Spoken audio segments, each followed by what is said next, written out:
కోవూరు మండల పరిధిలోని కట్టకింద చెర్లోపాలెం రెడ్డిపాలెం పోయే బ్రిడ్జ్ ర్యాంపును మరమ్మతులు వేశామని జనసేన పార్టీ నియోజకవర్గ కేర్ టేకర్ గుడిహరి కుమార్ రెడ్డి అన్నారు. కొవ్వూరు మండల పరిధిలోని కట్టకింద చెర్లోపాలెం నుండి కొడవలూరు మండలం వెళ్లే అనేక గ్రామాలకు మిచాంగ్ తుఫాన్ ప్రభావంతో బ్రిడ్జ్ కూలింది. విద్యార్థులు, రైతులు ఇబ్బందులతో గమనించిన జనసేన టీడీపీ నాయకులు బ్రిడ్జ్ మరమ్మతులను చేశారు. ఈ సందర్భంగా మాట్లాడిన జనసేన నియోజకవర్గం కేర్ టేకర్ హరిరెడ్డి, విద్యార్థులు, ప్రజలు, రైతులు ఇబ్బందులు పడుతుంటే చూడలేక స్థానిక నాయకులు చెప్పడంతో పాటు వారం రోజుల్లో ఈ సమస్యను పరిష్కరించాలని జనసేన టీడీపీ డిమాండ్ చేయడం జరిగిందని అన్నారు. సమస్యను పరిష్కరిస్తామని అధికార పార్టీకి తెలపడం జరిగిందన్నారు. స్పందించిన జనసేన టీడీపీ సంయుక్తంగా సమస్యకు పరిష్కారం చేశామని తెలిపారు. రాబోయే ఎన్నికల్లో ప్రజలు, రైతులు జగన్మోహన్ రెడ్డి ప్రభుత్వాన్ని గద్దె దింపేందుకు సిద్ధంగా ఉండాలని అన్నారు. ఈ కార్యక్రమంలో జనసేన నాయకులు అల్తాఫ్, చప్పిడి శ్రీనివాసులు రెడ్డి, టీడీపీ నాయకుడు వేనిల్ రెడ్డి తదితర జనసేన పార్టీ టీడీపీ నియోజకవర్గ నాయకులు పాల్గొన్నారు. గత ప్రసన్న కుమార్ రెడ్డి గారి పుట్టినరోజు రోజు ఇక్కడ మిచాంగ్ తుఫాను వల్ల ఇబ్బంది పడిన బ్రిడ్జి దగ్గరకు వచ్చి మేము ఇక్కడ ఉన్న అధికారులకు కావచ్చు, మీడియా ద్వారా వాళ్ళకి తెలియజేశాం.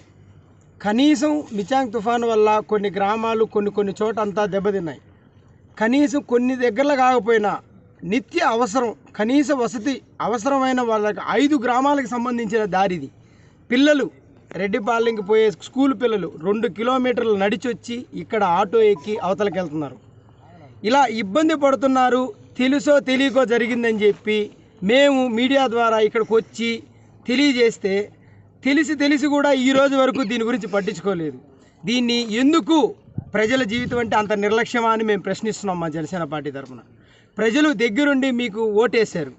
ఓటేసిన దానికి మీరు ప్రజలకు చేసే న్యాయం ఇది. ప్రజలు కూడా అందరూ చూస్తున్నారు. ఈ గ్రామస్తులందరూ సహకారంతో మేము ఆ రోజు వచ్చి చేసాం. వారం రోజులు టైం ఇచ్చాం. మీరందరూ చేయని పక్షంలో ఎట్టి పరిస్థితుల్లో మా సొంత నిధులతో అయినా మేము ఇక్కడ చేపిస్తామని చెప్పి మాట ఇచ్చాం ఈ గ్రామ ప్రజలకి.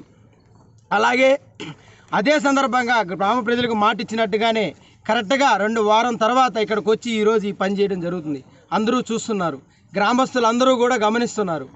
అధికారులు నేను ఒకటే ప్రశ్నిస్తున్నాను, మీ దృష్టికి తెలియక తప్పు చేస్తే సరే, తెలిసి మేము తెలిపినా కూడా మీరు దీని గురించి పట్టించుకోకుండా మీ వైఖరిలో మీరు నిర్లక్ష్య ధోరణితో ఉన్నారంటే ప్రజలంటే అంత నిర్లక్ష్యమా మీకు వస్తుంది? రానున్న 24 ఎన్నికల్లో ఖచ్చితంగా ఈ ప్రజలే మీకు బుద్ధి చెప్తారని చెప్పి ఈ ప్రశ్ముఖంగా నేను తెలియజేస్తున్నాను.